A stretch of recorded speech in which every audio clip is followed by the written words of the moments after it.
everybody. Welcome to another edition of Float Plan. We are officially into summer. I left Elliott Bay earlier today, ran across on a pretty windy day. I don't know how crazy. Little breezy. Yeah, what is it, like 20? Sustained 15, probably gust 20. Gusts of 20? Yeah, easy. Okay. Yeah. Came over to Shilshole to see Mike Ainsworth from First Light Charters. So we're here on his beautiful boat. I've been on this thing, caught a number of fish, had an absolutely great time. And he was gracious enough to come with us today, right? And Absolutely. talk a little bit about the upcoming fishing season. Sure. What's coming, what's going on in the Puget Sound right now, what kind of gear to look at, and then talk a little bit about, of course, First Light and who you guys are. So, Perfect. everybody, Mike Ainsworth. And I do have to say, we're missing Matt Maynard today, who's in Italy. I've seen pictures. He is, in fact, on a boat. Nice. Right? So multiple of the things that I've seen come through on text message or Instagram, right, have Is been... that Lake Como? I don't know if they're on a lake. They're more like, I think, canals Okay. and that So kind of thing. Closer down to Venice or something of that nature. I think so. Nice. But yeah, Rough place to be. I mean, it's so Somebody's gotta do funny. it. I know. I was kidding with somebody. I forget who it was, but we were talking about that, and I said I haven't deleted his number from my phone, but that man never takes a vacation. Oh, well. So it's like 2 weeks. I'm not going to bother him at all There you go. for anything as much as I can, Sure. right? Sure. But it is funny that the pictures that came through was them on boats. Oh, wow. It's a lot worse ways to spend your vacation. Oh yeah, So, yep, it's good. So it was pretty cool. So he had his 50th birthday oh, nice. in Italy. The boys are with it. I mean, Yeah. it was just Perfect. cool trip. I'm excited to Yeah. Sounds hear about like it when fun. he gets back. For sure. Yep, and hopefully get him out fishing. Yeah. Well, it's that time of year, and depending on what you're looking to go out and do, for a lot of people, it's just more about just getting on the water and just enjoying the day. As you know, you fish a lot. We never know where we're going to get as far as seasons. This year, it's kind of the same thing. A little less on the king front, the Chinook. I think as of right now, we're penciled in for 3 days. This was 17th, 18th, and 19th. Hopefully, we'll get a little extension on that front. But, coho are always there.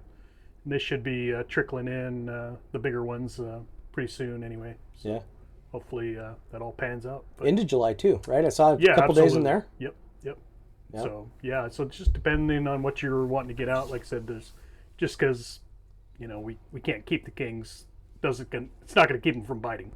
So that's kind of a nice thing, and the fact that they're all getting thrown back, it might be even more so as far as action goes on the king front. So when people are throwing them back, then they got short memories. They're gonna pick up whatever comes along as they feed themselves getting into the rivers. So Yeah, I've heard a couple of guys that have said they've already caught kings this year, yeah, just by accident. yep, that's it, man. It's like I was out today.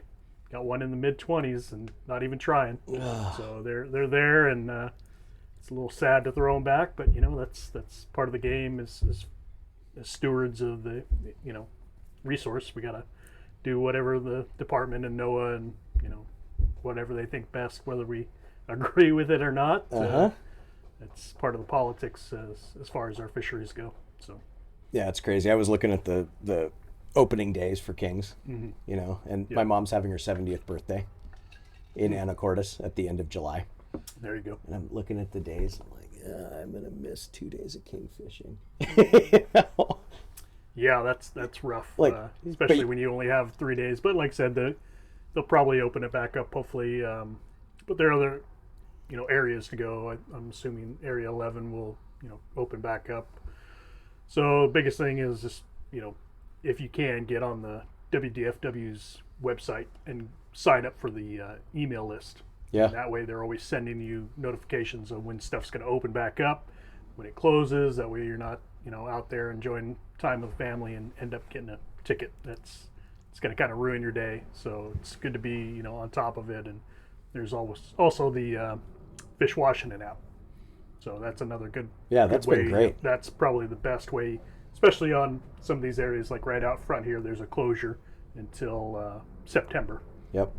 So there's a little boundary line. So if you pull up that app, you can literally look at it. It shows you your GPS location. You can skirt that line if you want. So, but yeah, it's good to have all the tools in your toolbox and use them accordingly. Oh yeah. I don't know how many days, probably 30 last year. I think I followed you around and it was right on the edge of that line. Yeah. And we had Fish Washington up and I was looking at that Yeah. more than the Garmin screen. That's it. You Yeah. know? Yeah, I mean, To try and make sure I was on the right side of the line, just in case Fish and Game, be like, Yep. okay. yeah, they got those binoculars. They can the spotting scopes. They can see quite a ways out. So you might think you're in the good, but these guys, they're out there watching. They've been watching quite a bit with the FIFA Cup going on, and they're bored and they're checking people. So Yep. play by the rules. Pinch your barbs or buy barbless hooks, and Uh-huh. don't lift those fish out of the water, and you should be good to go. So I've heard the story about the Fish and Game folks that will actually take the hook and they'll run it through a vest or something and try and pull it back the other way. And if it catches anything, they're on you, which that's pretty tough because like all those mooching rigs and all those hooks you're buying, like there's no way to crimp those things to a point where you couldn't pull it through the vest. So Yeah, as exactly. a guide, like talk me through. I've never had anybody go that severe and that kind of crazy as far as trying to catch on something. If you're making the effort, I think a lot of the guys they're gonna give you a little leeway. Yep. But if you're worried about it, they do make barbless hooks. Gamakatsu's got a whole run of barbless hooks. There's no nub on there whatsoever. Yeah. It saves you a little bit of time. Pinching a barb may not seem like it takes a lot, but when you're doing a bunch of them, it all adds up. And as you know, more time in the water versus doing little things. It's a big deal. How do you gear this thing up? Do you pinch barbs or do you do the barbless hooks? I do both. I've got sometimes it just depends what's in stock. Uh-huh. So sometimes I have to buy those barbed hooks, and it's just a matter of just keeping an eye on it, pinching it closer to the end of the barb versus higher up. Some of the pliers will snap them off. So, but like I said, if you're making the effort, I think a lot of the Fish and Game guys are not going to hassle you too much on that front. I've never been hassled by them, and I haven't heard of anybody having the t-shirt test. But I don't know. Like I said, it might be just it's like a police officer on the road. It depends who you get that day and is in a good mood or not. I know.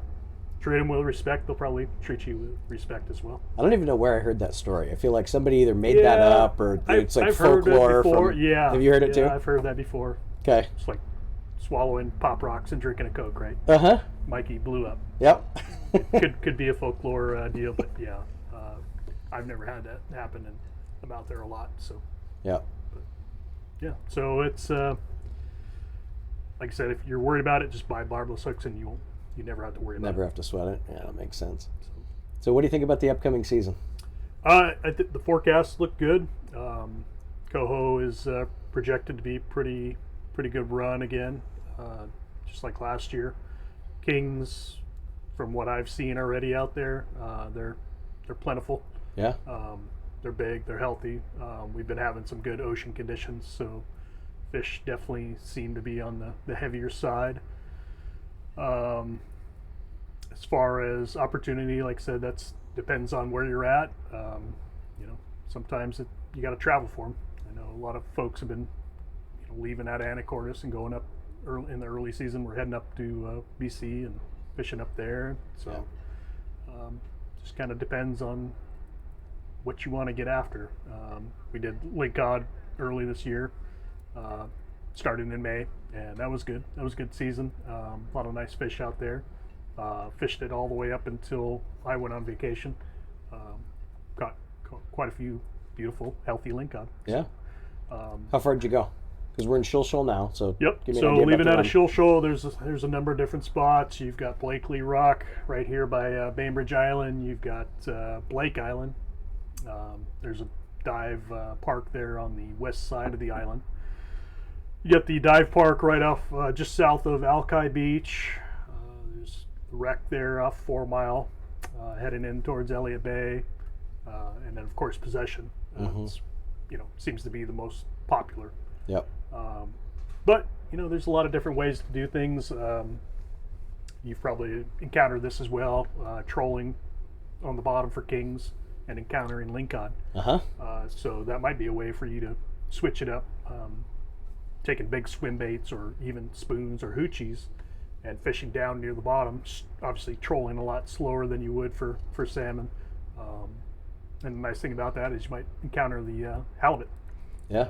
That does happen. We don't have a huge abundance of them, but that would probably make a lot of people's day if they're down there trying to slow troll for some lingcod and encounter a halibut coming up off the bottom there. Big spoons or big hoochies or something of that nature. Yeah. They're all very curious fish.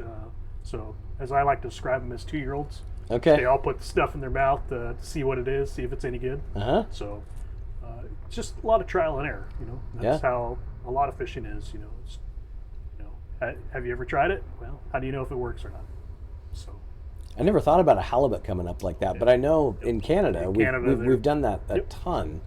Right, where you're on the bottom and you're chasing kings, and you'll end up with a limit of kings and a limit of lingcod in the same day. Yep, rockfish, like I said, especially if you're going slower, you're going to encounter all those fish. They all eat the same stuff, and they're all curious and by nature, and get the right place, right time. Yeah, it can work out for your favor. So much fun. Yeah. You halibut fished at all this year? No, I don't typically target them because it is slow in the sound. Yep. I know a few guys that got a couple this year. Okay. You got a couple little honey holes hiding out there, but I typically don't target them. I definitely don't take clients, just because it is such a low ratio, of hours to fish. So I think if you were gonna spend your time, I would probably recommend you head out to like Elliott Bay or out of Westport, where you're gonna have a lot better opportunity. So my partner, he runs out of Westport. I think we've talked about this, the best Seattle fishing. So we both.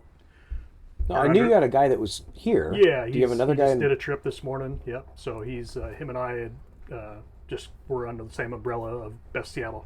So if you go to bestseattlefishing.com and you'll see my boat, you'll see his boat. Okay. We're both running the Allieds. He ran my boat a number of times when I've been out before, or if he had maintenance issue and I was out of town. So I think he got tired of people telling him how nice his boat was.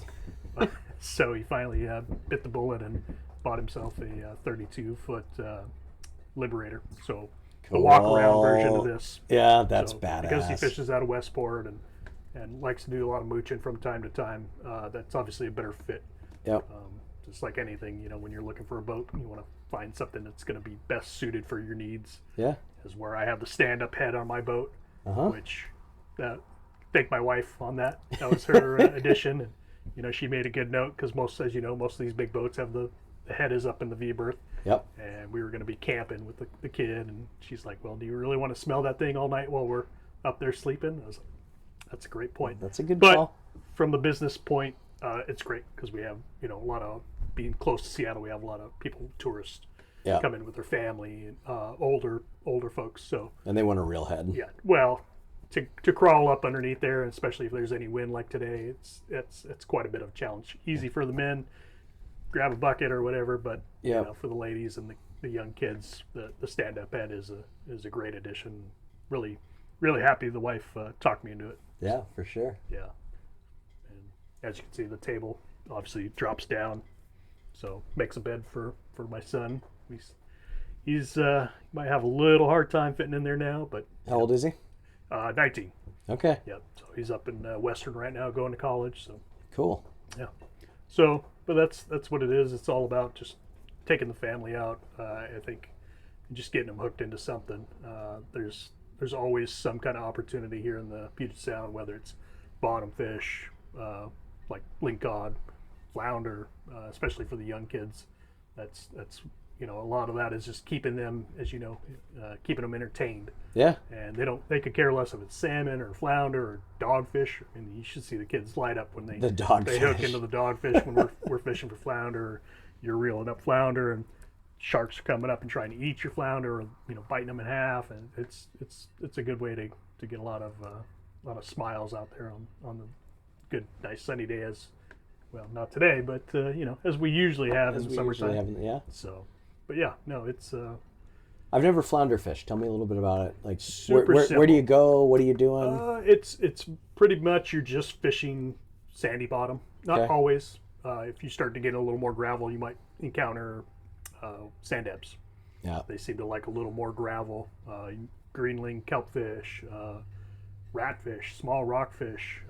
So we do basically just kind of like if you're familiar with bass fishing, almost like what would they call it, drop shot rig. So you have a small weight, anywhere between 3 to 4 ounces, depending on how deep a water you're fishing, how strong the current is. 2 hooks above it, a couple pieces of herring or little artificials, whether it's little squid. I know Fisherman's Gold makes some really cool small minnows. Just slide those right on the hook. They're already scented, so drop them down. Half the time, just you don't even have to move it. The second it touches the ground, it's fish on. So Wow. that's why, at the end of my trips, a lot of times, especially if I got small kids or even folks from the Midwest who've never been out here before, limit out on our salmon real quick. Like, hey guys, we got plenty of time to kill. You want to go play around? And so we'll go and target the flounder and just kill a little more time. Yeah. So we're not actively targeting salmon. So you're not going to get a ticket if you're worried about that. You get your limit. A lot of people think, oh, I got to get off the water. Yes and no. If you're targeting something else, obviously it's pretty obvious what you're doing with the small rods and the nobody's going to get confused on that. Exactly. Yeah. So now if you're fishing with Point Wilson darts, which are also effective for flounder, you may get a couple weird looks from fishing game if they're in the area. But if you do the drop shot rig, a couple hooks above it, a couple pieces of herring, you're going to get a lot of action and a lot of different varieties of fish. Yeah, that's really cool. Yeah, and you can do that close by. We absolutely. Are you willing to share some spots? Yeah, no, absolutely. If you're looking for flounder, just on the south side of West Point, great spot. A lot of sand in there. As summer comes along and the water gets warmer, we'll get them probably in shallow as 40 feet, out to 90 feet, 100 feet. Wintertime, they seem to push out into that deeper water. So if you're even in the springtime, when we're targeting them for live bait for the link cod, we got to go anywhere between 100 to 115 feet. Seems to be about their range. For whatever reason, they seem to push off into that deeper water. Temperature maybe, who knows. But summertime, they come up in the shallows, and I believe they start spawning. Because when people do keep them and retain them, a lot of people look at the flounder as a trash fish, but I tell you what, they're far from it. You scale them, cut the heads off, gut them, fry them up nice and crispy, kind of like perch or walleye. Yeah. Really good eating fish. So. All right, so that's your way to cook them, is fry them. Yep, that's typically, whether it's pan fry or, do a flour dredge. And if you got a fryer, access to a fryer, that's the way I do it. Get them nice and crispy and peel the meat off one side, pull the backbone out, and you're ready to roll. So, poor man's fish and chips, if you want to call it. But they're great. Yeah, a lot of people stray away from them, but it's like anything, till you try it, can't be talking. I'm gonna have to go out and try it. Yeah, it's a good time, man. And you get, I would say the max size is probably 16 inches. If you get one in the 15-inch range, you're doing pretty good. But there's a lot of different variety. There's a starry flounder. Up on Jeff Head, we've got into the Arrow 2 sole, which were delicious. One day we were fishing for halibut, and you could see the rods. Something's down there messing with the bait, so I took a small rod and dropped it down because we had multiple people in the boat. Yeah. And I got these beautiful 16-inch Arrow 2 sole. So that's so the cool thing about dropping a couple hooks with a couple pieces of herring. Everything eats herring, obviously, in the Puget Sound. Yeah. Everything from salmon on down to the flounder. So. And where at Jeff Head? Just right at the end of the point, or were you? So like I said, literally the whole Jeff Head is just got. It's a huge area. Yeah. So just play around with it. You can't really go wrong there. There are some rocky spots, but if you're launching right out of Shilshole, right off of Meadow Point, like I said, the south side of West Point, and anywhere in between, there's a lot of sand in here, or just running around the corner there towards Carkey. There's a lot of sand up in there. We do pretty good for the crab up there as well. So if you got the kids out there and you got a crab trap, throw a crab trap out, or catch a few fresh flounder and throw those in the trap, you're gonna have a good time for sure. Awesome. Yeah. What do you think for crabbing this year? That's what I'm hoping to see. We haven't seen the opener yet. I don't know if you've seen it. I haven't seen anything at all yet. So I think it's going to be in July, which is typical. I know I've seen the travel guys have been out there, but I haven't looked at any numbers. But Something we like to do is we'll drop the pots, before we head out to go fishing and pull them on the way back in. Hopefully the crab thieves leave your stuff alone, because fortunately that is a very common occurrence out here. That's been So you come back and you've got no bait and maybe just a couple of crab or nothing but females. Somebody probably paid you a visit. I mean, I've even had it where I pull them up and a couple Bud Lights in there, which is it's a pretty shitty trade in my opinion. It's a horrible trade. It's like, horrible trade. Take my crab, at least give me some good beer. Shit. So I don't remember did I tell you the story last year about the guy who switched the pots? Yes, I remember that. So like the brand new whatever fancy big circle, Wow. and they gave him a rusty old Danielson, and same thing. Wow. Bud Lights in it, but they put it on his buoy. That's crazy. And sunk it back down. It was like, man, come on. Yeah. I think if you can afford a boat and you can afford the gas, and you should be buying your own traps and taking care of your own stuff. Oh, yeah. That's my opinion. So. No, I don't know. The crab pots getting picked is a real pain in the butt. Yeah. Yeah, and then obviously this probably as well as I do. If you really want that crab, just hang tight near your pots, because it usually doesn't take too long to get them to come in. Yep. 30 minutes maybe. So I heard somebody telling me about ground up hot dogs and Doritos in their crab pots. You're laughing, but I'm like, this. You're the boss at this. That's a new one on me. But I mean, we used to use hot dogs for crayfish in the rivers. Okay. So I would think I wouldn't want to give it up, but I know bacon would probably work. Anything that's think oily, about that. Yeah. Oily and greasy, just like shrimp. Okay. When we drop shrimp pots, you want that scent trail to travel, so it pulls the fish in, or the crab or the shrimp in. So yeah, so I could see that the Doritos they're pretty greasy, I would imagine. So it's like we talked about a little bit ago. You never know unless you try it. Yeah. Do you have a favorite crab bait? If you were to tell somebody? Well, luckily for me, going out salmon fishing every day, we usually have plenty of fresh carcasses. So that's usually my go-to. Yeah. Whether it's shrimp or crab, seems to do the job. So. Yeah. All right. But if you're not much of a salmon fisherman, like I said, you can target those flounder and use them. They'll work. No, I didn't even think about that. Yep. Yeah, I know the grocery stores, like when you go to Anacortes, they've got all the discarded stuff, all the fish carcasses and turkey legs and chicken legs, and they have like these big packs. Yeah, have you seen those things? Sure. Oh, yeah. Like Thanksgiving dinner, but it's crab bait. Oh yeah. Yeah, we've snagged the occasional random lost crab trap and pulled them up on the downriggers and see a turkey leg hanging in there. So yeah, I don't chicken. I knew we used to do that back in the day from the dock. Yeah. So yeah, I don't think they're too particular, but whatever you got access to and whatever you want to try. I was talking to one. Hot dogs and Doritos, apparently. It was one of those things. If we ground up hot dogs and Doritos and put them in the end, we just had a banner day. Like, okay. But you hear random stuff. Like another guy was telling me that he uses a whole fryer chicken. Wow. Yeah.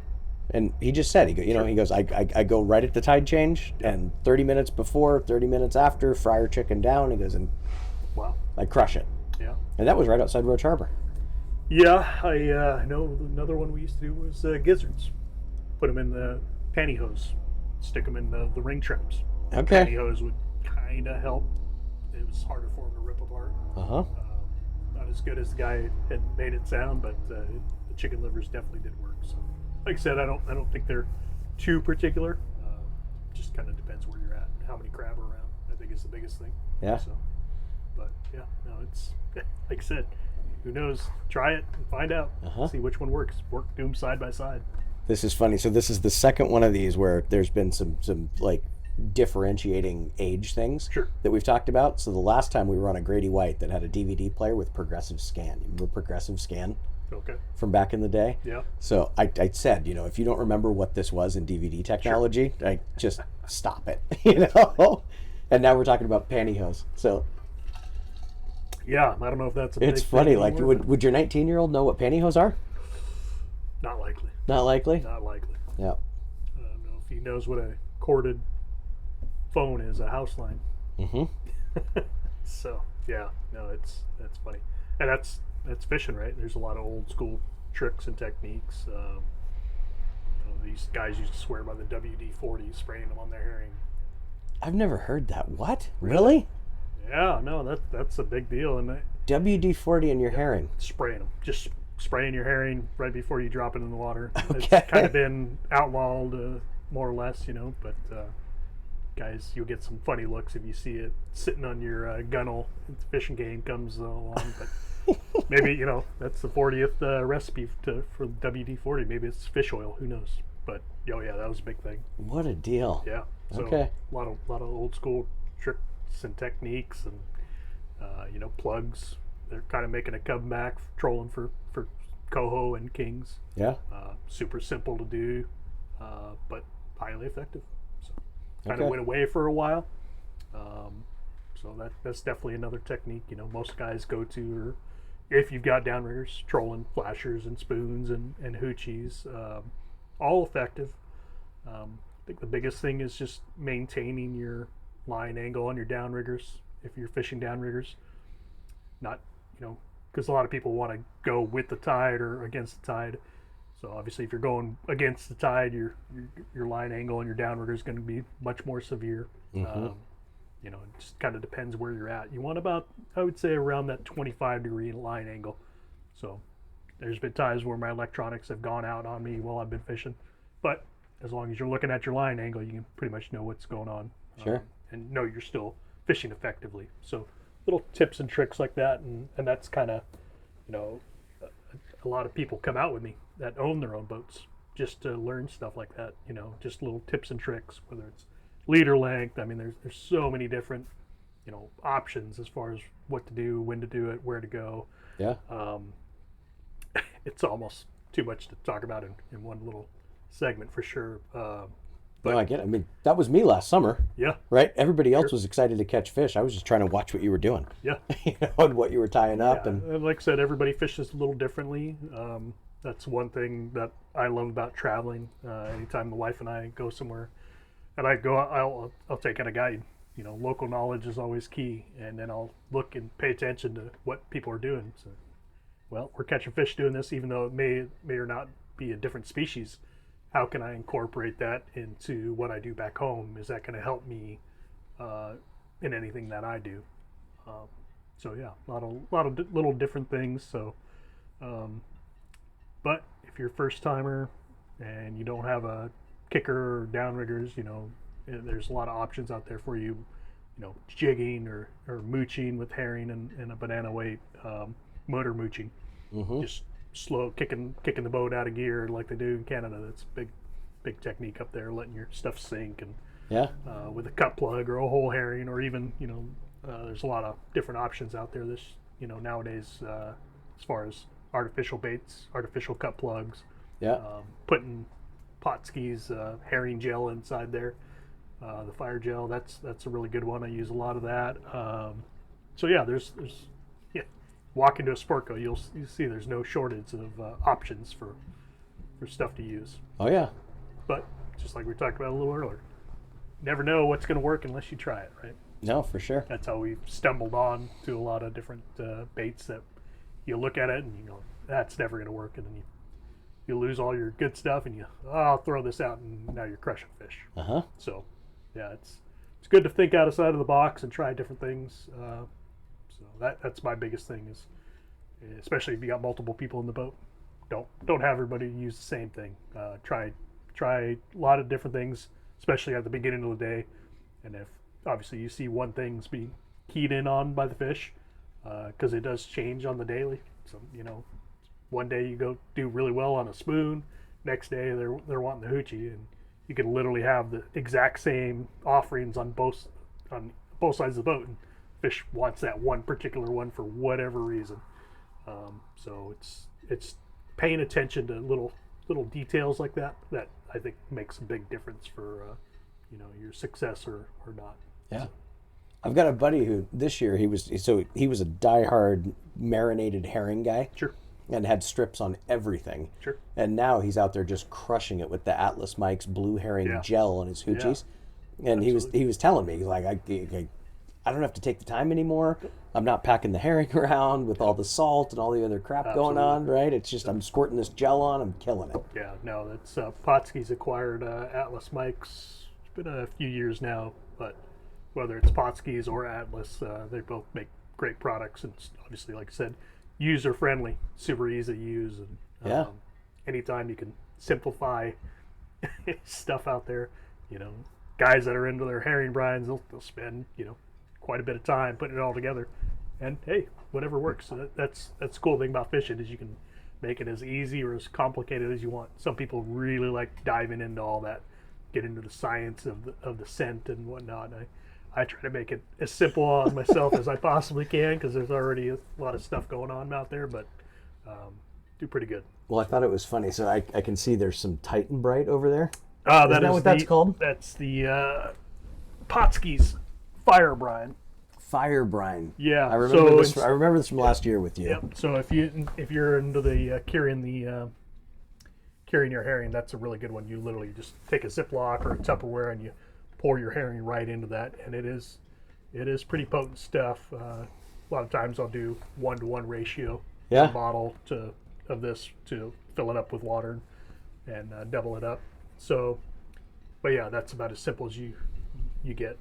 If you are into brining your own herring, good little tip is you can go to Home Depot, buy a 40-pound bag of rock salt that they use for water softeners. Oh, no shit. Yes, because a lot of people, they hear rock salt and they go immediately to Safeway or Fred Meyer and they buy the little 1-pound box for $12 or what it is. Yeah. Oh, no, you don't want to do that. So Home Depot, helpful little hint. Yeah, take that rock salt 40-pound bag for like $5. Okay. So, yeah, and then, like I said, playing around with it, find out, you know, your soak times. This stuff's pretty potent, like I said, but it's easy, and you can do as little as 6 hour cure. So, You got some guys wanting to say hi to you. yeah. What's going on? No. Are you all good? Yeah. All good. Got people tomorrow? Yeah, we got a 2-boat trip tomorrow. Oh, jeez. Where are you going to go?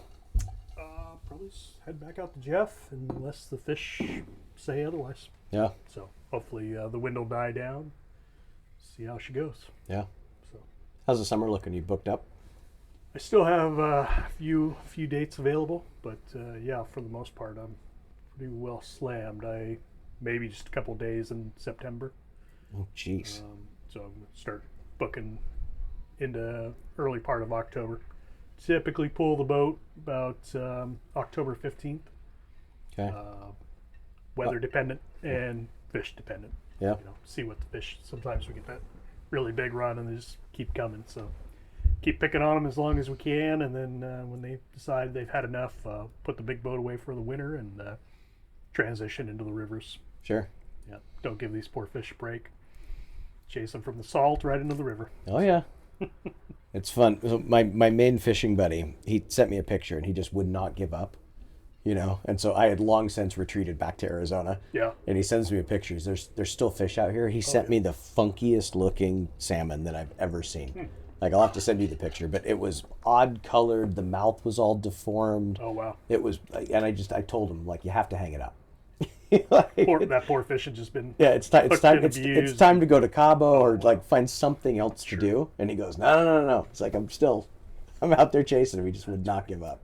Hey, yeah, that's got a local guy here. He goes out there, you know, he just lives up in Magnolia, so comes down if it's a nice day out there and it's still open. Yeah. Goes out there and hits it up as much as he can. So kind of nice that we're pretty fortunate to have this fishery right in our backyard. The calm waters of Puget Sound, you know, and that's what I think blows a lot of people away from out of state. They can't believe how calm it is. Not today, but 90% of the time it's pretty darn calm out there. A lot of people think it's a lake. I've had that question. Really? Yeah. Apparently they never looked at a map, but it's a fair question. As I usually say, tell them in the morning. No dumb questions. But oh, yeah.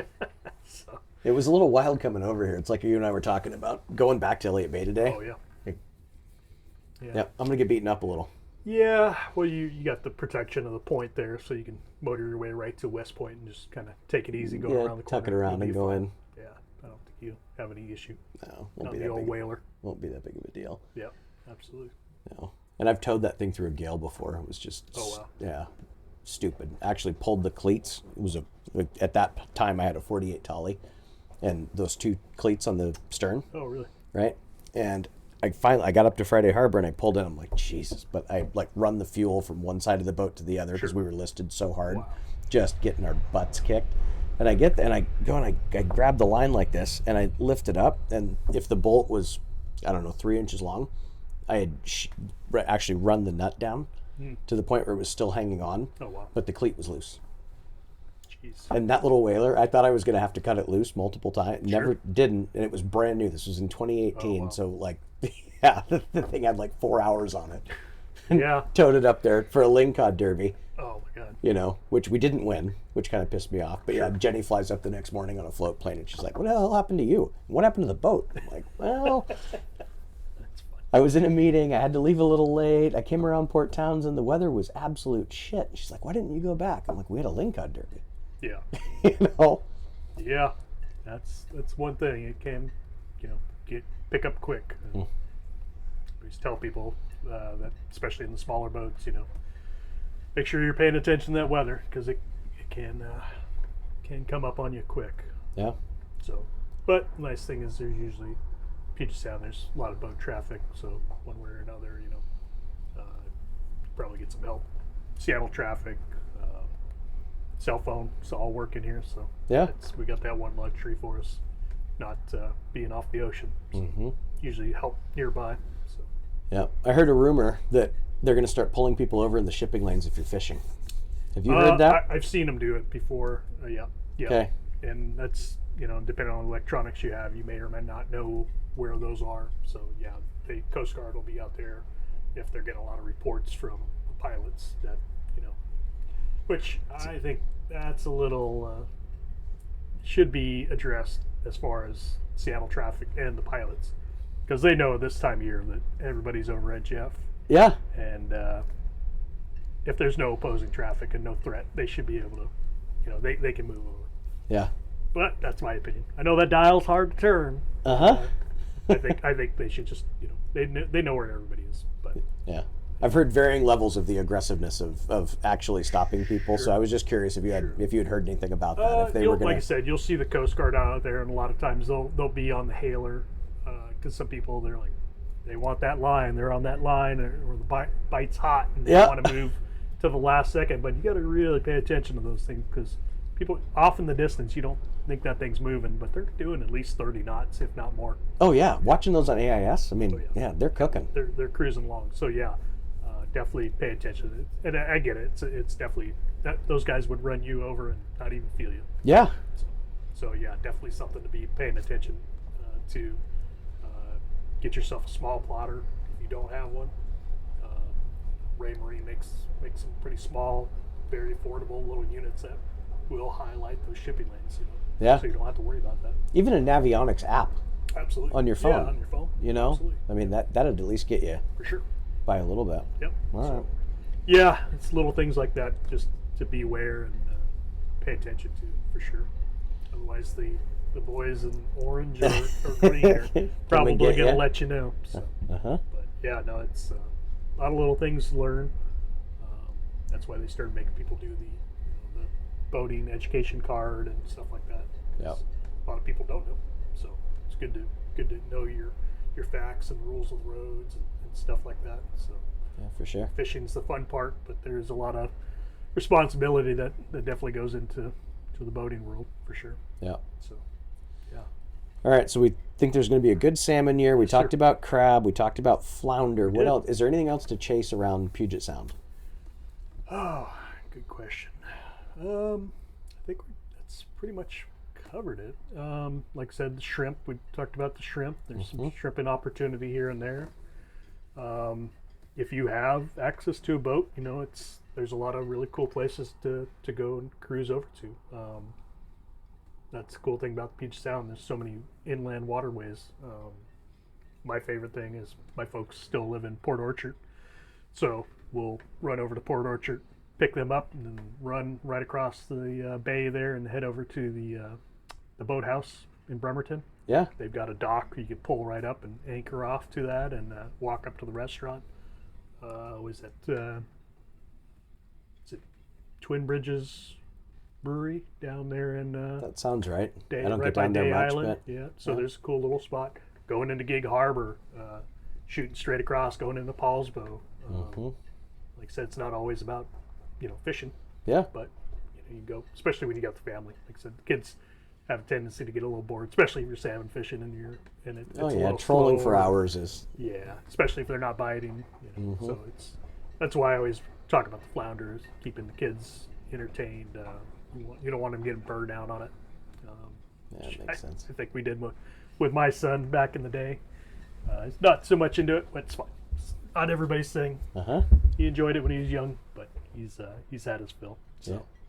And you chase fish all over the world, Yeah, that's right? So give me maybe your 2 or 3 favorite spots. man. It's a tough one. Brought up Cabo. I spent a lot of time down in Cabo, Yeah. or as I like to call it, the Florida of the West Coast. I haven't heard that, but that makes sense. It's a great spot. Super easy to get to. Just shy of 4 hours, depending on trade winds. A lot of really good fishing down there. It's kind of like Puget Sound. You can fish the Sea of Cortez side and be within a couple of miles of shore. Really good opportunity.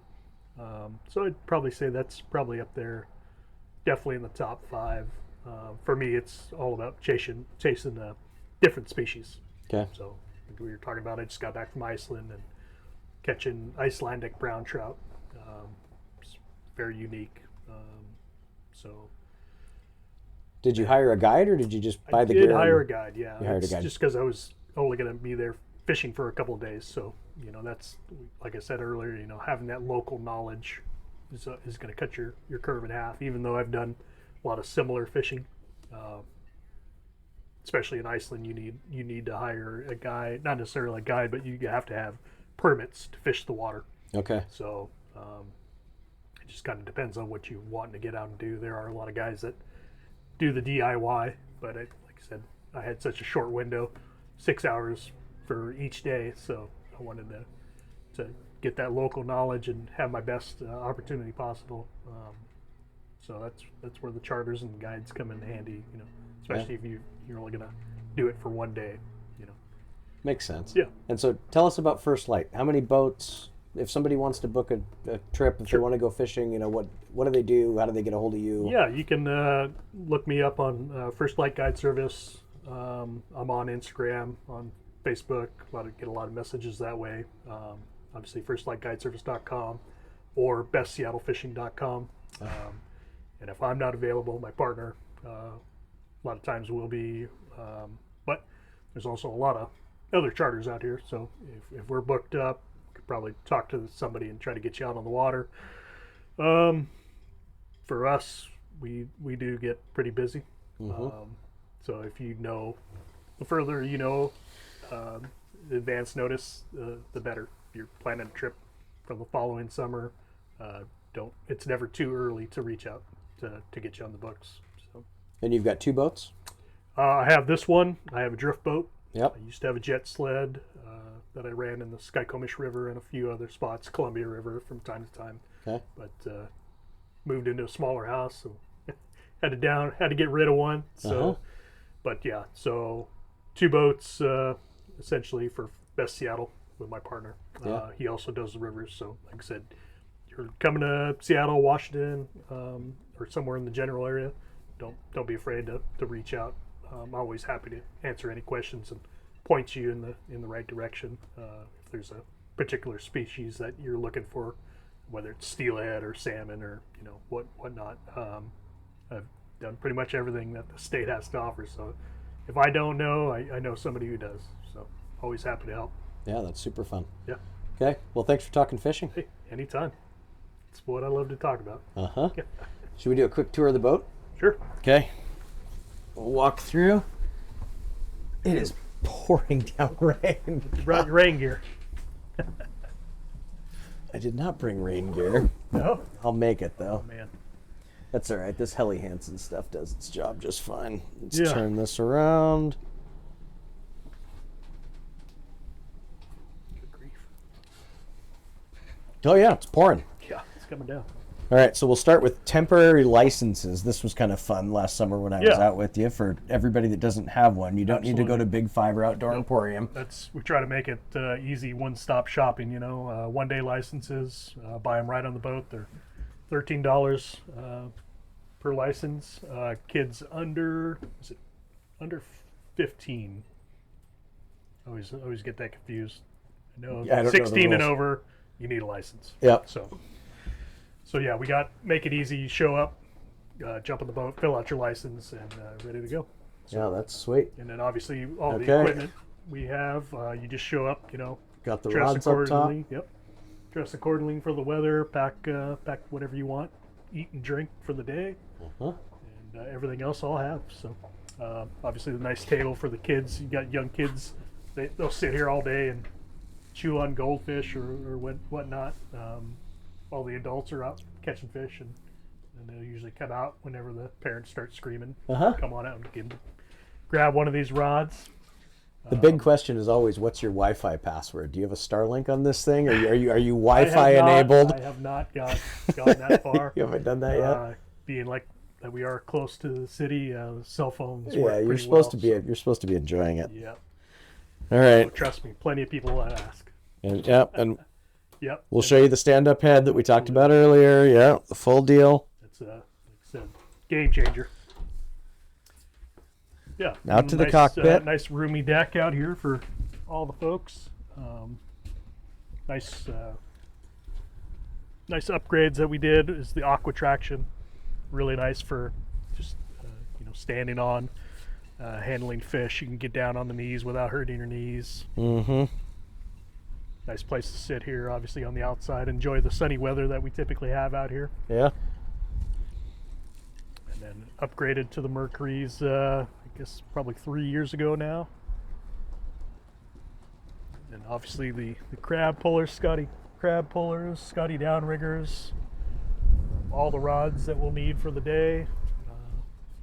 Kuma salmon rods, and also the flounder rigs. We got them all rigged up and ready to roll. So, so pretty much got you covered.